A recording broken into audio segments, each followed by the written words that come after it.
Esta conferencia, de alguna manera, hace de introducción a este curso que vamos a hacer este año de 2024. Cursos universitarios y profesionales jóvenes, ¿no? Que va a versar, como ustedes saben por los programas que han recibido, sobre Santo Tomás de Aquino, al igual que, Dios mediante, el que haremos el año próximo, en el 2025, ¿no? Los dos serán dedicados a este personaje. Un poco esta introducción es para colocar en contexto un poco lo que se va a desarrollar a lo largo del curso y también para ver la importancia que tiene, ¿no? Esto. Por eso, bueno, hay muchos que evidentemente siempre pasa lo mismo, el primer día no llegan, después llegan más tarde, por lo tanto, digamos, después vamos a tener la posibilidad de que, ya que se está filmando la conferencia, se vuelva a pasar para los que no están, porque creo que es muy importante para entender mejor las demás conferencias y para entender la figura misma de Santo Tomás, ¿no? Hay una discusión en torno al nacimiento de Santo Tomás de Aquino que jamás podrá ser solucionada completamente, porque el único dato que tenemos para saber cuándo nació Santo Tomás, no tenemos el dato preciso, directo, es una referencia que hace su primer biógrafo, Guillermo de Tocco, que dice que al momento de morir, el 7 de marzo de 1274, Santo Tomás tenía 49 años, lo cual puede ser tomado en varios sentidos según el uso de aquel tiempo, que no señalaba la edad de una persona por la edad que uno tenía cumplida, sino también por la que estaba haciendo. O sea, podría significar que ya había cumplido 49 años o que estaba haciendo su año 49, que lo terminaba el día de su cumpleaños. Entonces, en base a eso, conjeturamos que había nacido entre los años 1224 y 1225. Tomando como buena esta segunda fecha, que es lo que hacen muchas de sus biografías, entonces este año de 2024 estaríamos celebrando el 750 aniversario de su muerte y el próximo el 800 de su nacimiento. A estas dos efemérides además habría que sumarle la de los 700 años de su canonización, que se conmemoró el 18 de julio del año pasado, 2023. Por lo tanto, un triduo de años en honor a este hombre extraordinario. Y esta última expresión la digo con toda justicia, porque Santo Tomás de Aquino fue una suerte de milagro de la gracia y de la sabiduría divina que quiso regalarnos un hombre que sale de todos los cánones. Como he dicho, Santo Tomás de Aquino murió con solo 49 años de edad.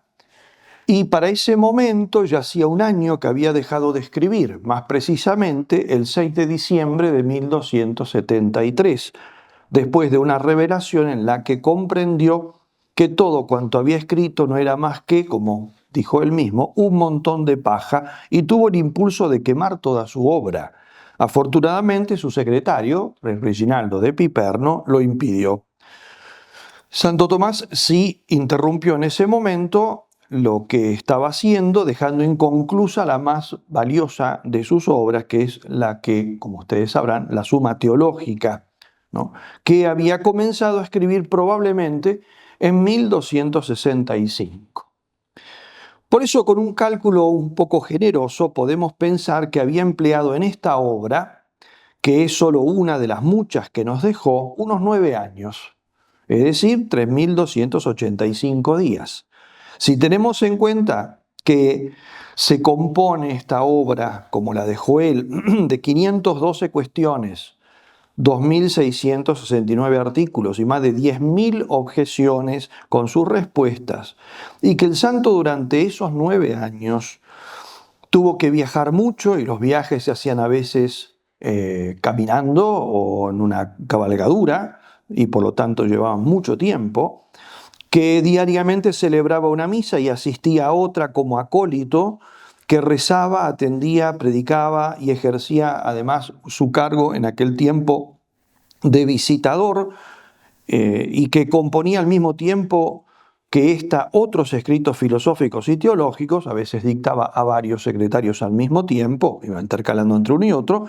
Si tenemos en cuenta, todo esto, los cálculos nos indican que como mínimo, hablando solo entonces de la suma teológica, compondría aproximadamente entre un artículo y un artículo y medio por día. Y esto sin respirar, sin poder corregir lo que estaba escribiendo, o lo haría muy esporádicamente, si no, no nos dan los cálculos, simplemente no nos dan las horas, los minutos del día, ¿no? Y nosotros conocemos a filósofos y teólogos, y algunos de renombre, ¿no?, en los últimos siglos, que dedicaron décadas o incluso toda la vida solo a profundizar algunos de estos textos o quizá algunas cuestiones o un tratado, y a menudo sin poder llegar al fondo del pensamiento genial de su autor. Y él los componía casi de corrido, y como dije, un artículo y medio por día, ¿no? Junto a otras cosas. Por eso, a eso me refería antes de que Santo Tomás es un milagro. Y si no es un milagro, por lo menos es alguien que nos deja alucinados. Y no diremos otro tanto del hecho de que 750 años después de su muerte, este genio sea todavía capaz de arrojar más luz a las cuestiones que angustian nuestro presente, de cuánto son capaces las mayores mentes de nuestro tiempo, incluso si las sumamos todas. Y podríamos seguir tejiendo elogios de este hombre, a quien los grandes artistas que lo han retratado lo pintan siempre con esos ojos reflexivos y escrutadores, completamente abstraídos del mundo circunstante, y que parecen estar fijos en un objetivo lejano, pero interior a su propio espíritu, que es la verdad de las cosas y sobre todo la verdad de Dios. Conocer a Santo Tomás es una tarea, por eso, que puede demandarle a un estudioso toda la vida. Por eso siempre es una cuenta pendiente. Y las efemérides que estos 3 años, el de la canonización, la muerte, el nacimiento, el próximo, son una excelente oportunidad para tratar de, al menos, conocer algunos de estos aspectos de Santo Tomás. Y vamos a tratar de aprovechar. Con ocasión del 700 aniversario de su muerte, es decir, ahora 50 años atrás, hace 50 años, el Papa Pablo VI dirigió una carta al superior general de los dominicos titulada Lumen Ecclesiae, que es una maravilla. Ese documento es una maravilla, ¿no?, en la que instaba al estudio de Santo Tomás. Y justamente para adentrar al estudio de Santo Tomás, él decía que había que comenzar conociendo el ambiente histórico del santo. Cito sus palabras: para formarse un juicio exacto del valor perenne del magisterio de Santo Tomás en la Iglesia y en el mundo de la cultura, no basta conocer de modo directo y completo sus textos. Es preciso también tener en cuenta el contexto histórico y cultural en el que vivió y llevó a cabo su obra de maestro y escritor. Fin de la cita. Este es el objetivo que nos proponemos en estas jornadas: adentrarnos en el contexto histórico y cultural de Santo Tomás. Porque todos los hombres son, de un modo u otro, hijos de su tiempo, como nosotros somos hijos de nuestro tiempo. Es decir, muchas de nuestras cosas se explican por el tiempo en el que hemos nacido y vivido. Y Santo Tomás no fue una excepción, aunque también se lo puede definir como un hombre supratemporal por otros aspectos. Santo Tomás no fue ciertamente un producto de su época, porque, como hemos dicho, es un portento de la naturaleza y de la gracia. Pero su época nos ayuda a entender mejor algunas facetas de su vida y de su obra, porque él encarnó lo mejor y porque se opuso a lo peor de su tiempo. No olvidemos aquella acertada afirmación de Chesterton: Dios da a cada época la gracia de un santo capaz de contradecirla. También entonces Santo Tomás, de alguna manera, habrá contradecido algunas cosas de su época, como vamos a tratar de explicar ahora cuáles y por qué. Santo Tomás vivió en lo que muchos califican el vértice de la Edad Media, es decir, de toda aquella época que llamamos Edad Media, que son varios siglos, ¿no?, por lo menos 3 siglos, y que por lo tanto en 3 siglos son 300 años. Miren las cosas que cambian en 300 años. Por lo tanto, a veces uno habla de la Edad Media como si fuera una sola cosa, como si fueran 10 años, son 300 años. No es lo mismo al comienzo, en su apogeo, en su decadencia, y tampoco es lo mismo en la Edad Media en Francia o en Italia o en Polonia o en España, que incluso a veces ni siquiera son los fenómenos que se han dado son al mismo momento. Por ejemplo, muchas veces se habla de que la Edad Media española es en realidad en la llamada Contrarreforma. Ahí se vivía el espíritu que en los otros países habían vivido 1,5 siglos antes o 2 siglos antes. Por lo tanto, digamos, es una realidad un poco más compleja esto. Pero lo cierto es que el momento en el que Santo Tomás le tocó vivir, esa corta vida de menos de 50 años, fue uno de los puntos más altos de inflexión cultural de la historia. Pero hay que ser muy realistas y el realismo histórico está tan lejos de las leyendas negras como de las rosadas. La Edad Media es la edad de las catedrales, de la caballería, de las cruzadas, de las órdenes mendicantes, pero también es una época cruzada por muchas herejías, falsas espiritualidades y abusos políticos y de tantas otras cosas. Podemos recorrer cada década de aquellos siglos señalando los santos que han descollado, como por ejemplo un San Bernardo, San Francisco de Asís, Santo Domingo, ¿no? Pero también podemos dejarnos llevar de la mano de Dante y atravesar el infierno, donde a cada paso el poeta nos hace topar y dialogar con uno de sus contemporáneos, o sea, gente de la Edad Media. Y los vemos como ejemplos notables de aduladores, violentos, mentirosos, adivinos, hipócritas, lujuriosos, envidiosos, etc. Nos encontramos medievales en el infierno, en el purgatorio y en el paraíso dantesco.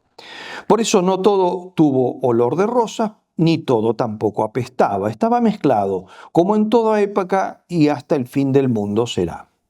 De todos modos, la balanza en cada época se inclina o hacia un lado o hacia el otro. Y el hecho de que lo que nos ha llegado de aquellos tiempos sea lo más sólido en la fe, a diferencia de otros momentos de la historia que solo nos ha dejado desolación e incredulidad, dice mucho a favor del tiempo que vamos a analizar.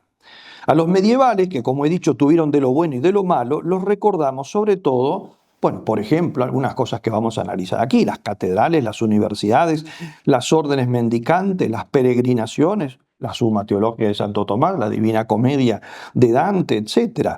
Todo eso está allí como testimonio. Más bien lo que tenemos que nosotros plantearnos es a nuestra época por qué se la va a recordar en el futuro. Quizá por el ateísmo, por la pseudociencia sin Dios, por la industria del aborto, la destrucción de la familia, el caos que estamos sobrellevando en estos momentos dentro de la Iglesia. Esperemos que sea por los mártires, porque los mártires que ha dado nuestra época, al menos en ese punto, le hemos ganado a toda la historia precedente, como ha reconocido la misma Iglesia, ¿no? Nuestra época es el siglo XX, al menos el siglo que acaba de terminar, ¿no? Es el siglo de los mártires, ¿no? Bien, para ayudarnos a comprender mejor a Santo Tomás, vamos a analizar, por lo tanto, a lo largo de este curso, algunos de sus aspectos personales, como su biografía, sus fuentes humanas, el modo en que se plantó ante los errores de su época, como he dicho, los hubo, y en todos los campos, incluso algunos con raíces gnósticas, su dimensión como teólogo, su labor de estudioso de la Sagrada Escritura. Y para enmarcar más el cuadro de sus circunstancias históricas, vamos a ver algunos de los aspectos más importantes de su tiempo. Así, vamos a ver, Dios mediante, algo de la política medieval a la que el Aquinate iluminó en varias de sus obras, algunas específicamente dedicadas a los gobernantes. Veremos también el ambiente espiritual plasmado en el arte cristiano y singularmente en la máxima expresión de la fe medieval, que es una especie de síntesis de todas las artes, que es la catedral gótica. Veremos también un fenómeno de extraordinaria importancia que fue la peregrinación, singularmente la peregrinación a la tumba del apóstol Santiago en Galicia, porque este acontecimiento no es una anécdota. En él, que empezó en realidad en el siglo VIII y IX, pero tuvo su apogeo durante la Edad Media. Ahí, en esa peregrinación, se forjó el sentido de la unidad de Europa como continente cultural fundado por y en la fe cristiana. Por eso lo vamos a ver. Y en relación con esto veremos también la gran revolución antropológica o cambio de visión del lugar del hombre en el mundo, en el universo y en la sociedad que los artistas medievales dejaron plasmada en tantas obras, de las que hemos elegido una, que es el maravilloso ciclo de relieves del campanil del Duomo de Florencia, ejecutado por Andrea Pisano y Luca della Robbia principalmente, ¿no? Siempre en orden a comprender el ambiente en que vivió Santo Tomás, tendremos también una conferencia particular sobre Dante y la Divina Comedia, porque sin Dante es muy difícil comprender el mundo medieval. En relación todavía más directa con nuestro santo, vamos a dedicar una conferencia al fenómeno del evangelismo medieval, es decir, a ese espíritu de retorno a las fuentes puras del Evangelio que embistió en aquellos tiempos a hombres excepcionales como Francisco de Asís y Domingo de Guzmán, dando origen a las órdenes mendicantes, de las que, después de muy pocas generaciones, saldrían hombres como San Alberto Magno, San Buenaventura y nuestro Santo Tomás, ¿no? Si no se entiende esto, no es posible entender a Tomás de Aquino y a su teología. Del mismo modo hablaremos del ambiente universitario medieval, porque las universidades fueron una creación medieval y muy singular. Fueron ambientes muy activos intelectual y políticamente.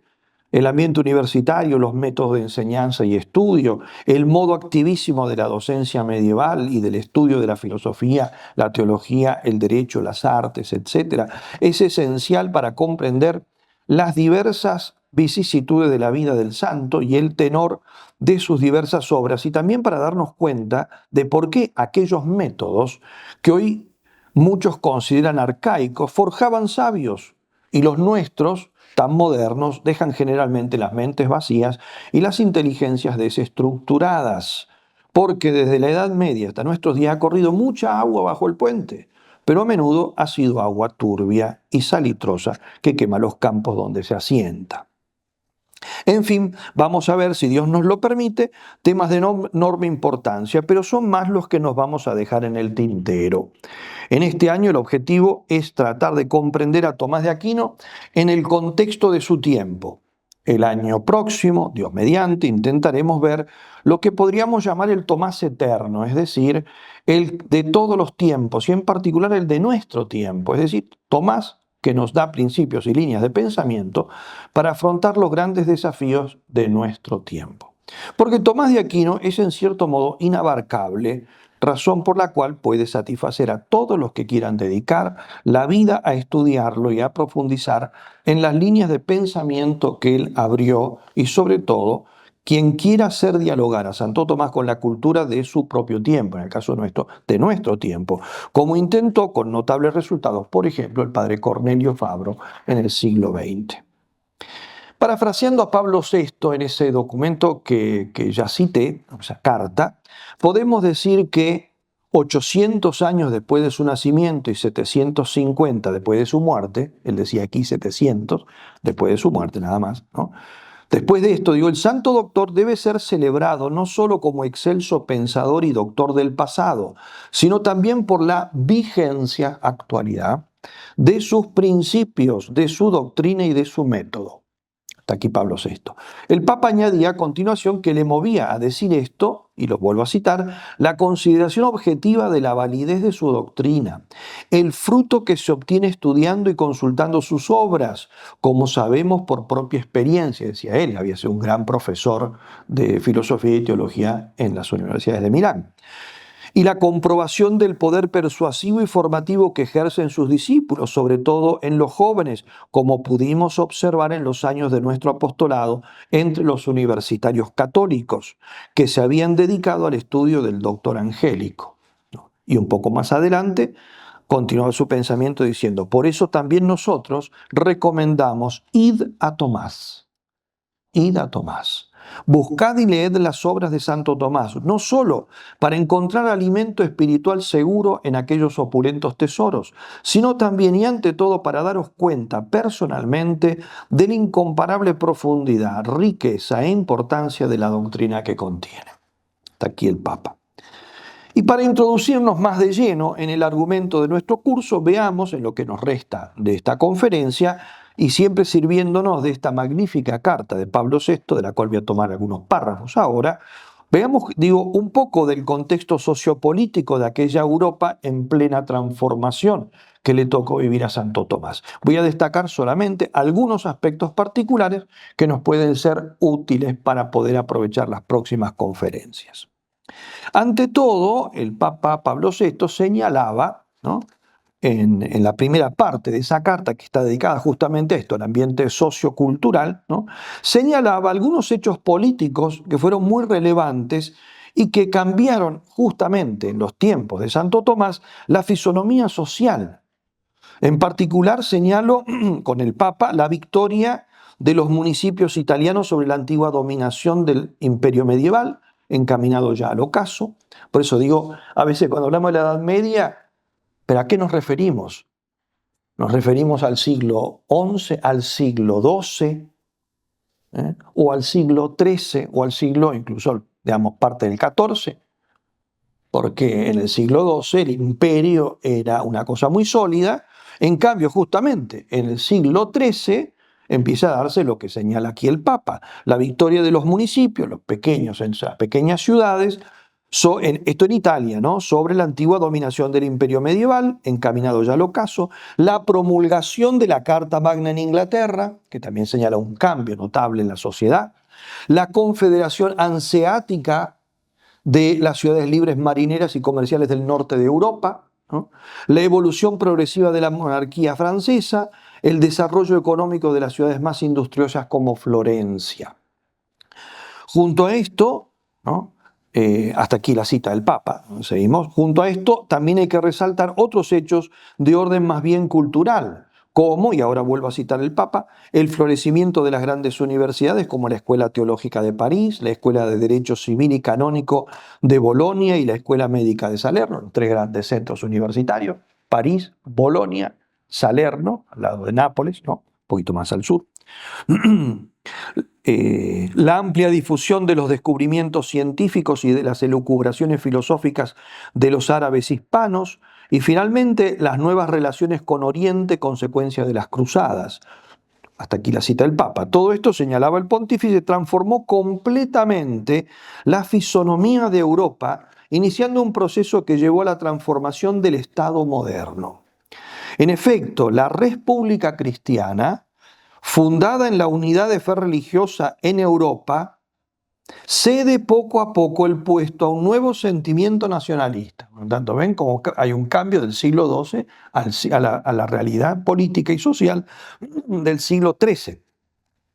Cede, como digo, el puesto a un nuevo sentimiento nacionalista que orienta la vida del mundo civil europeo por cauces muy distintos de los del medioevo, cuando dominaba la relación entre las dos autoridades supremas, la papal y la imperial. Había tenido lugar justamente en el tiempo anterior de Santo Tomás la famosa llamada querella de las investiduras, con todas las disputas entre las cuestiones políticas o de dominio entre el papado y el imperio, ¿no?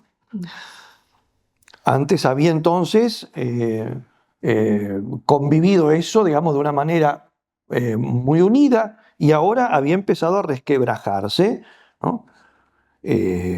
Sistema que en vano, ese sistema de unidad, dice el Papa, tratará todavía de proponer Dante Alighieri después de muerto Santo Tomás como arquetipo de organización política. Sin éxito, evidentemente, sabemos que eso no se volvió a dar. Bueno, esta sola entonces afirmación ya del pontífice nos lleva a corregir una idea del tiempo de Santo Tomás que muchos tienen equivocada o al menos confusa. El siglo XIII, en cuyo apogeo vive Santo Tomás, como dije, no es igual a los siglos XI y XII. Por eso se lo suele llamar, entre otras cosas, primer renacimiento. Hay un cambio muy grande. El cambio más grande no se dio en el Renacimiento, lo que llamamos hoy en día el Renacimiento, siglos XV y XVI sobre todo, sino en realidad en esta época, el siglo XIII. De hecho, y esto es muy importante para entender la labor de la Quinate, ahora sigo citando al Papa, en el siglo XIII empieza a perfilarse una marcada tendencia a afirmar la autonomía del orden temporal frente al sagrado y espiritual, y consiguientemente del Estado frente a la Iglesia. En casi todas las esferas, bueno, por ejemplo, un ejemplo de esto es San Luis Rey. Ejemplo de monarca cristiano, pero alguien que sabía muy bien que en lo temporal, ¿no?, el que mandaba era él. En lo espiritual mandaba la Iglesia. Y varias veces frenó al poder eclesiástico cuando éste intentó meterse en cuestiones políticas. No, en la cuestión temporal, el rey soy yo, ¿no? Esto antes estaba un poquito mezclado. Y esto empieza a perfilarse claramente aquí, ¿no? Sigo citando al Papa. En casi todas las esferas de la vida y de la cultura se despierta el entusiasmo por los valores terrenos y una atención nueva hacia la realidad del mundo, emancipándose la razón de la hegemonía de la fe religiosa.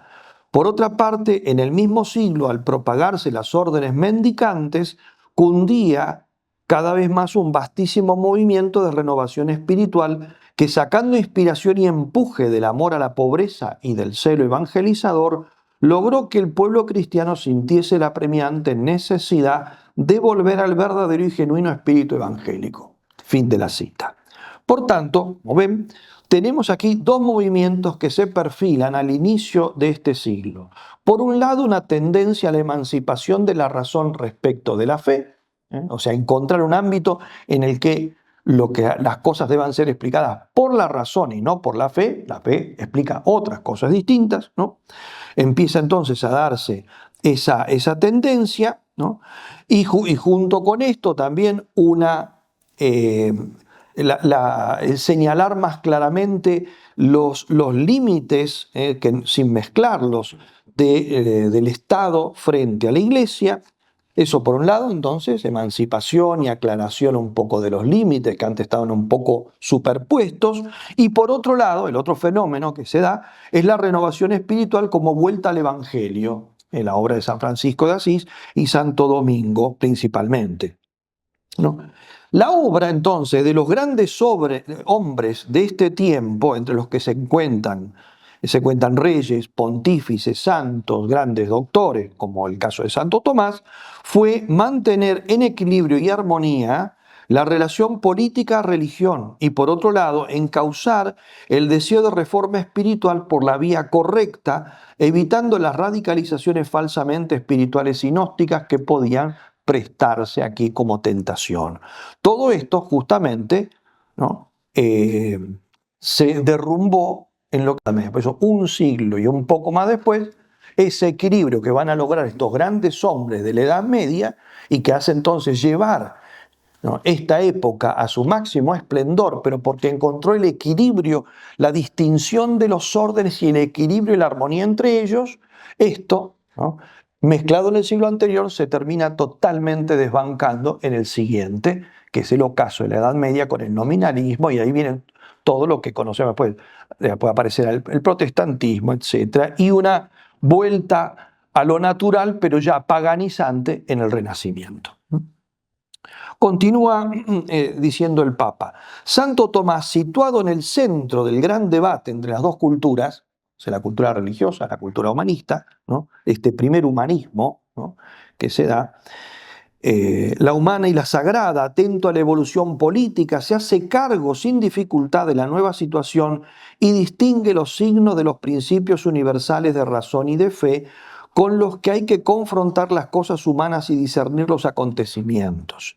Reconoce una cierta autonomía a los valores e instituciones de este mundo, aunque afirma sin vacilación alguna la trascendencia y la supremacía del fin último al que debe dirigirse y subordinarse todas las cosas del mundo, el reino de Dios, que es a la vez el lugar de salvación del hombre y el fundamento de su dignidad y libertad. Y el Papa cita en nota, para mostrar que en realidad que esto es lo que pensaba Santo Tomás, cita en la nota un pasaje de la Suma Teológica de Santo Tomás, de la Prima Secunde, ¿no?, de cuestión 21, donde dice así, esto es de Santo Tomás: el hombre no se ordena a la comunidad política con todo su ser y con todas sus cosas, pero en todo lo que el hombre es y todo lo que puede y tiene, ha de ser ordenado a Dios. Es decir, dicho en otras palabras, el hombre es todo de Dios, y en parte de su polis, o sea, de la sociedad a la que pertenece. O sea, se ordena al bien común político, pero por encima de esto se ordena a Dios. Y por eso es que el orden común político se tendrá que ordenar a Dios, porque en realidad es el mismo hombre y hay un solo fin, lo que decía el Papa Pablo VI, el único fin del hombre es Dios. Y por lo tanto, entonces, la sociedad a la que él se ordena en parte, porque es una parte importantísima, pero no en todo, no es mi fin sobrenatural, no es mi alma, tiene que prestarse como instrumento en ese orden, ¿no? Que para que sirva, para que el hombre alcance su fin, único fin último, que es Dios.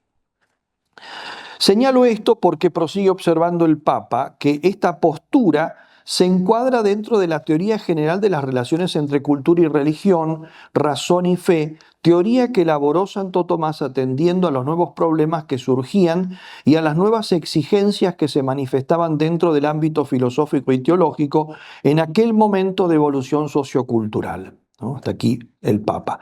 Santo Tomás pensaba, teniendo en cuenta entonces la realidad que lo rodeaba, y daba soluciones filosóficas y teológicas, no solamente pensando en las cosas que develaban a Aristóteles o a San Pablo, sino también a sus coetáneos.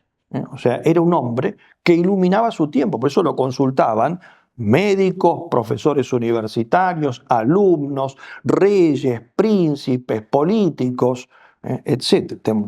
Ha escrito de todo, escribió para un médico sobre el movimiento del corazón y para un príncipe escribió un tratado de cómo gobernar a su pueblo, el régimen de los príncipes, ¿no? Porque no olvidemos que aquellos siglos no fueron solo el tiempo, lo vuelvo a insistir, ya lo he dicho, ¿no? Pero vuelvo sobre esto una y otra vez, no fueron solo el tiempo de las catedrales y de los grandes santos, de las cruzadas y de hombres como San Bernardo y San Luis Rey, de las reformas como el Cister o las fundaciones monásticas como los Cartujos, sino también, estoy mezclando todo, siglo XII, XI, XII, XIII, ¿no?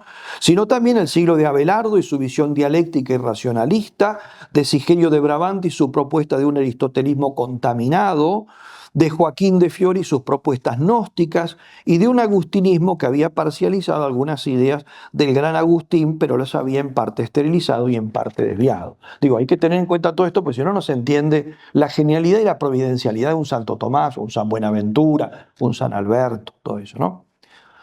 Hacemos bien entonces al recordar que aquel tiempo por su pasión, por las discusiones, la lógica, la demostración de las tesis, las cuestiones disputadas, etc. Pero debemos tener presente que todo esto no siempre estuvo bien orientado. Y Santo Tomás tuvo mucho, incluso Santo Tomás cuando se murió, inmediatamente después de su muerte lo condenaron en alguna universidad y lo tuvieron que defender obispos y rehabilitar. Quiere decir, digamos, que la cuestión estaba peleada, ¿no? Hubo en aquellos días un notable afán científico que fundó en gran medida la ciencia moderna. Esto lo dice el Papa, ¿no? También lo dice de otra manera en su documento.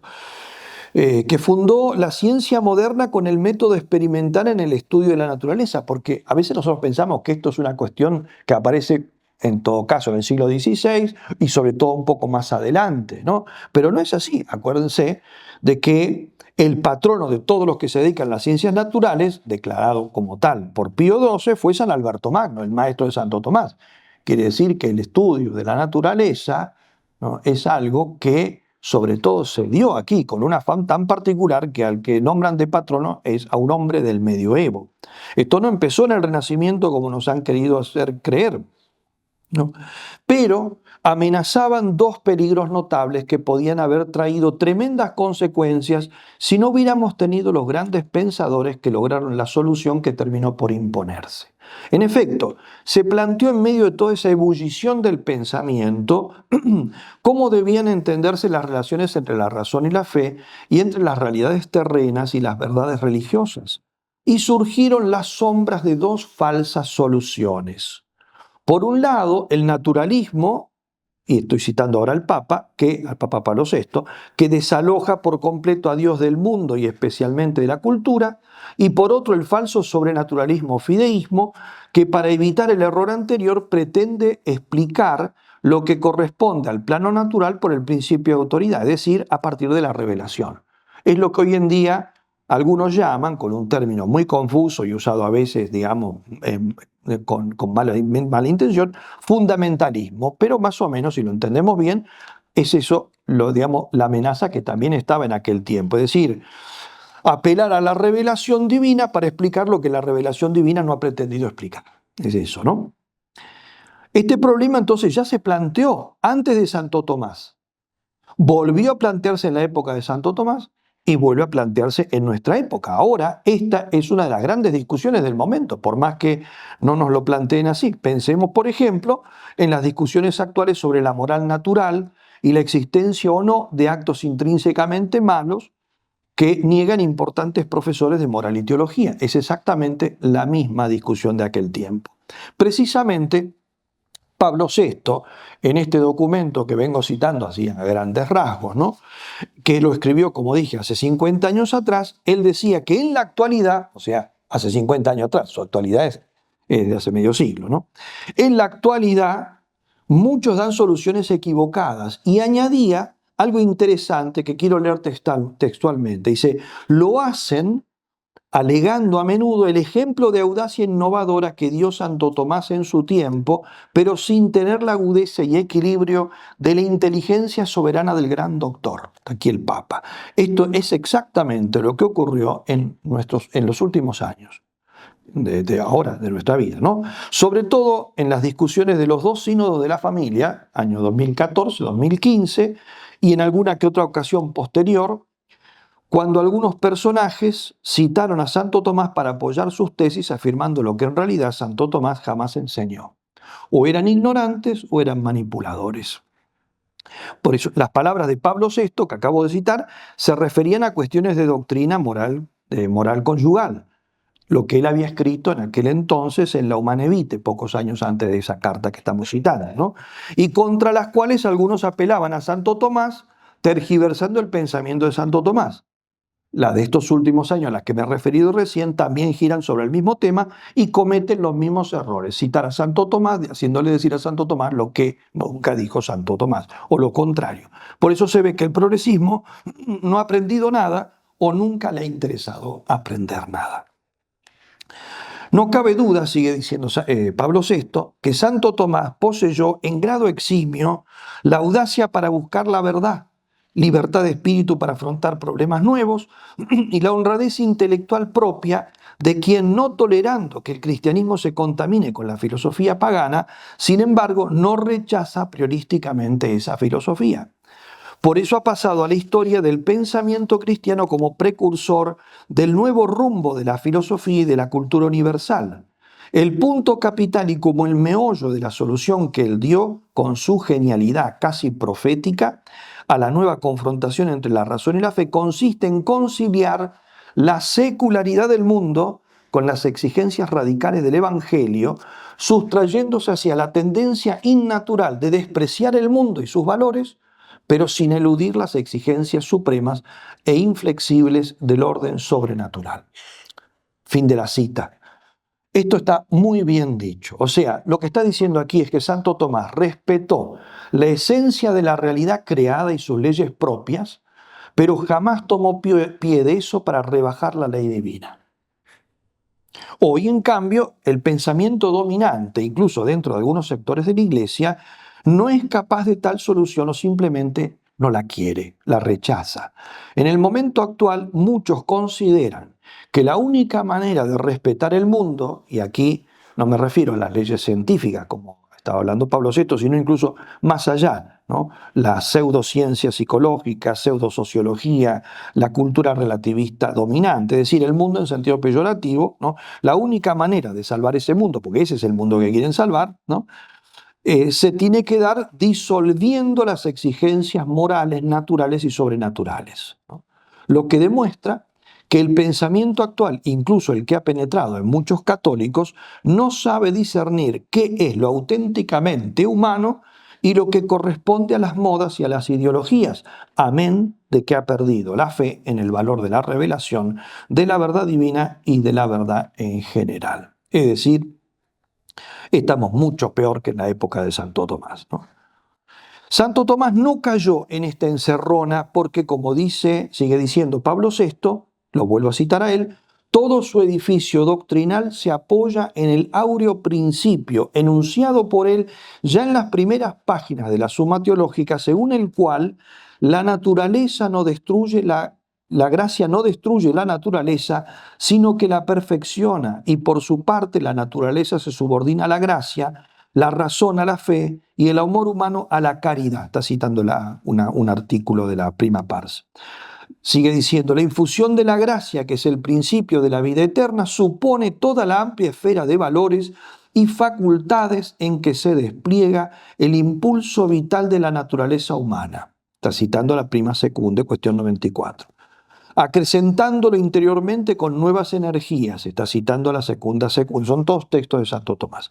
De este modo, incluso la perfección total del hombre natural, mediante un proceso de purificación redentora y de elevación santificadora, se realiza en el orden sobrenatural que alcanza su plenitud definitiva en la felicidad celeste, pero ya en esta vida da lugar a una síntesis armónica de valores auténticos, ciertamente difícil de conseguir como la propia vida cristiana, pero fascinadora. Bien, hasta aquí la cita. De aquí destaco lo siguiente. El Papa señala que el gran principio que le permitió a Santo Tomás dar una solución a estos enfrentamientos que se estaban produciendo es ese principio que dice la gracia perfecciona la naturaleza. Pero este principio debe ser bien entendido. Que perfecciona la naturaleza no quiere decir que acepta la naturaleza tal como la encuentra y la toma como norma. Perfecciona significa que si esa naturaleza tiene algo de deforme, el primer paso es corregirla y purificarla para luego poder elevarla. Y además, si a esa naturaleza se le ha pegado algo de demoníaco, entonces la gracia lo primero que hace es exorcizarla. Después la corregirá y después la elevará.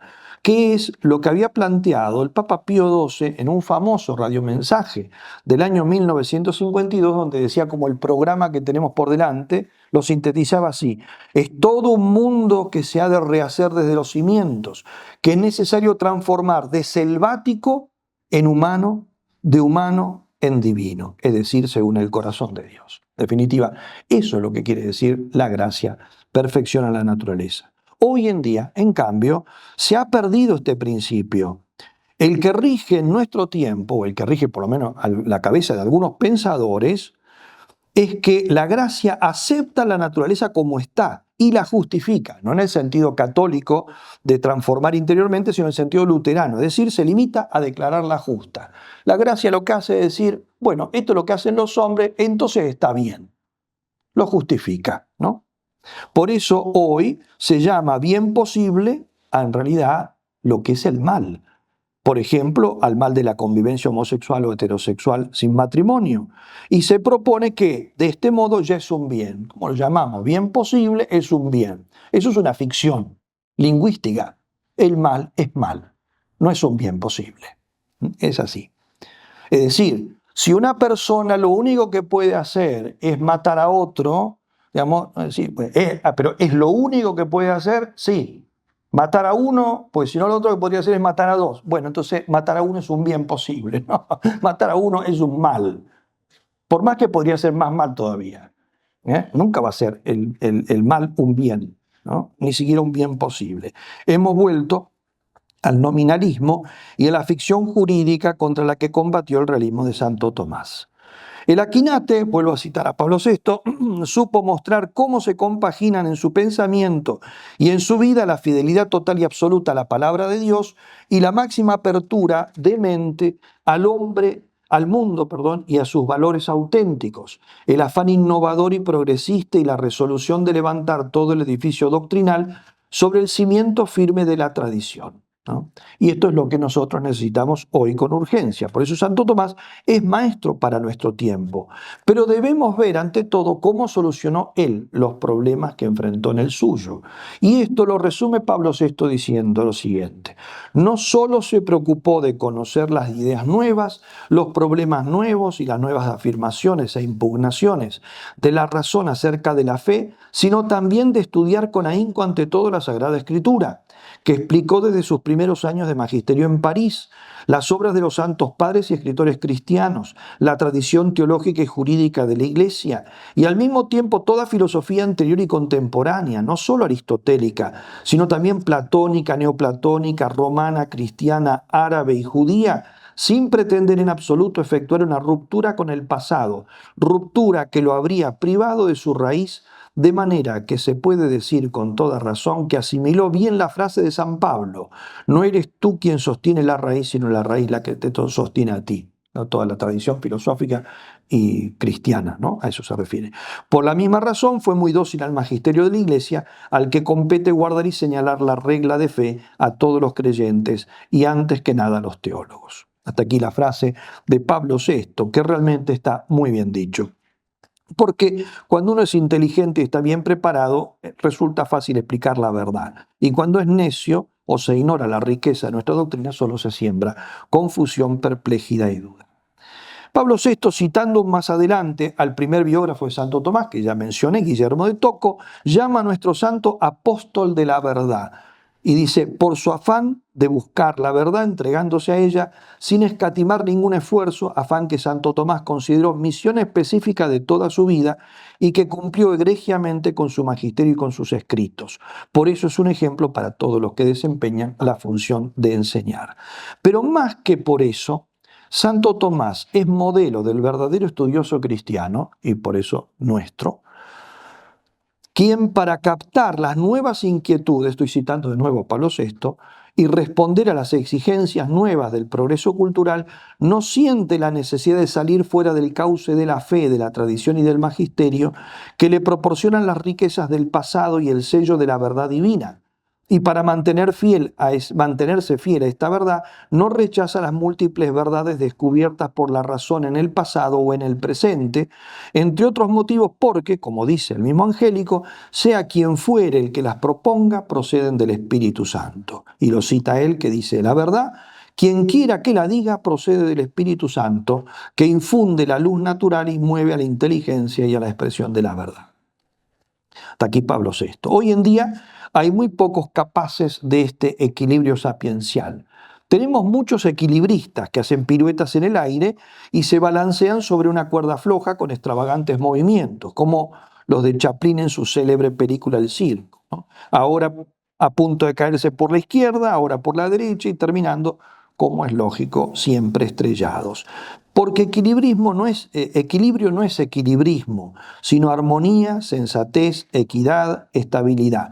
A una mente como la de Santo Tomás no le hace falta romper, como dice el Papa aquí, no le hace falta romper con la tradición y el magisterio anterior para progresar en el conocimiento, ni se siente, por el contrario, obligado a cerrarse al progreso científico para no poner en peligro la fe.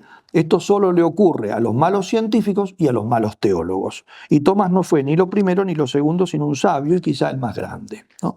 Por eso, y vuelvo a citar a Pablo VI, ya voy terminando, su fuerte arraigo en la fe divina impide a Tomás someterse servilmente a maestros humanos, nuevos o antiguos, y en esto Aristóteles no es para él una excepción. Esto quiere decir, permítanme glosar, que cuando no existe este arraigo en la fe, uno termina siendo un esclavo servil de maestros humanos, que es lo que le ha pasado a los progresistas que han terminado en concubinato ideológico con Hegel o Kant, Freud, Marx, Heidegger o algún otro pensador de moda. Sigo citando a Pablo VI. Su mente está abierta a todos los avances de la verdad, sea cual fuere la fuente de su procedencia. Es la primera faceta de su universalismo.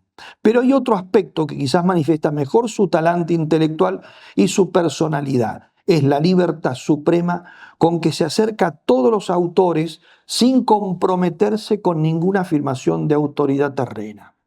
Nosotros diríamos, permítame una nueva glosa, que no se casa con ninguno, aunque sepa descubrir lo que cada uno enseña de verdad.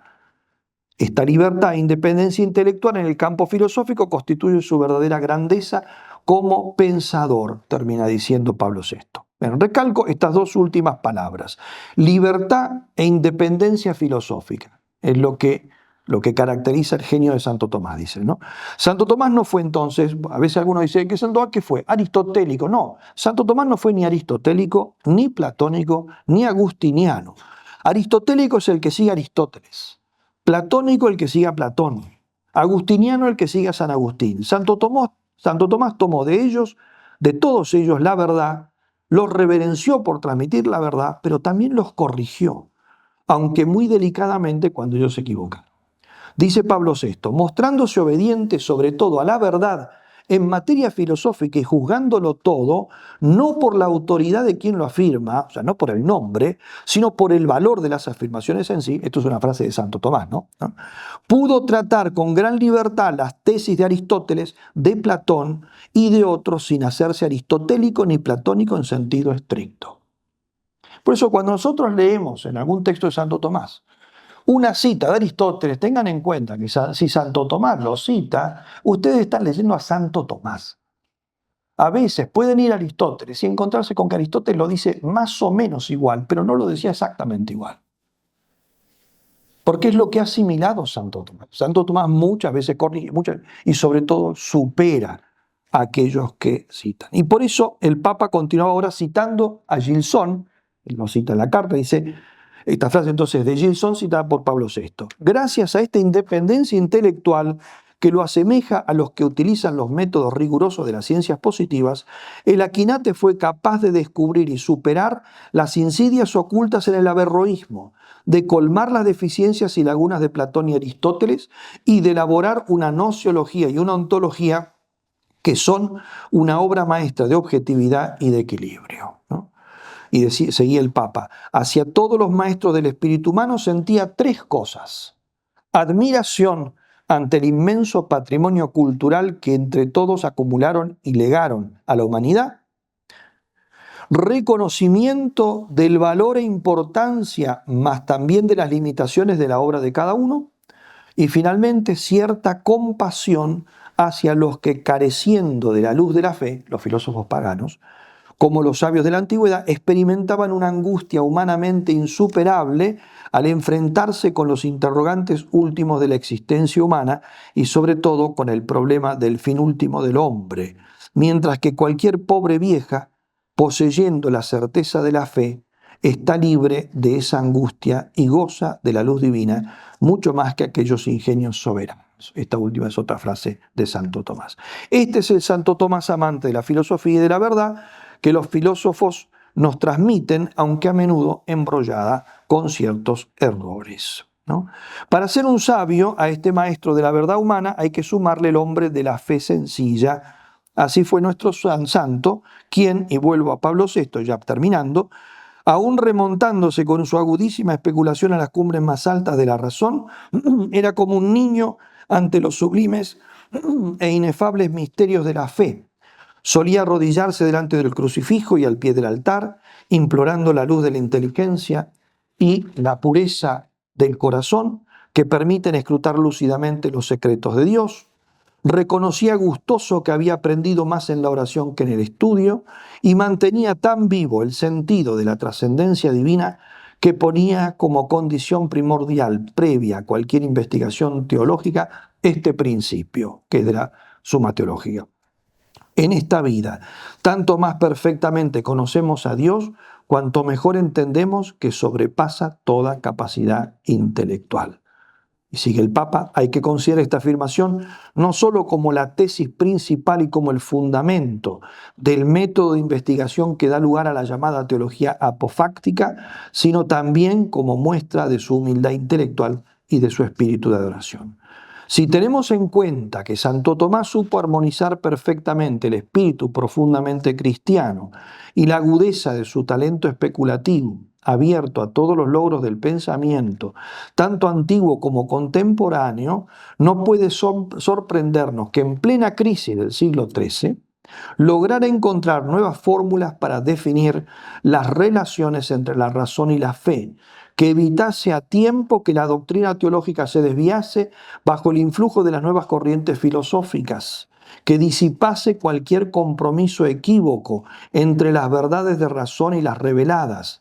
Finalmente, que presentase batalla a las doctrinas de las dos verdades de razón y de fe, que los cristianos podían admitir, aunque fuesen contradictorias por motivos diversos, esa era la que sostenían algunos profesores, doctrina cuyos autores socavaban la unidad íntima del hombre, cristiano, del hombre cristiano, y pretendían canonizar ya entonces las polémicas doctrinales que más tarde, abandonando el equilibrio conseguido por Santo Tomás, iban a desgarrar la cultura europea. Es decir, en síntesis de todo lo que he dicho, el siglo XIII fue un siglo verdaderamente de cosas extraordinarias, pero también fue una época de crisis.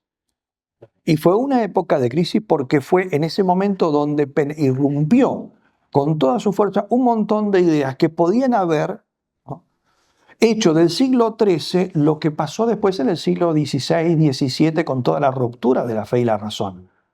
Entonces, eso no ocurrió, y para nosotros el siglo XIII es el ápice de la Edad Media, el ápice de la cultura, porque hombres como Santo Tomás, y en particular Santo Tomás, ellos solucionaron esa crisis. Ellos dieron el principio de armonía. Entonces, el siglo XIII no produjo un Santo Tomás.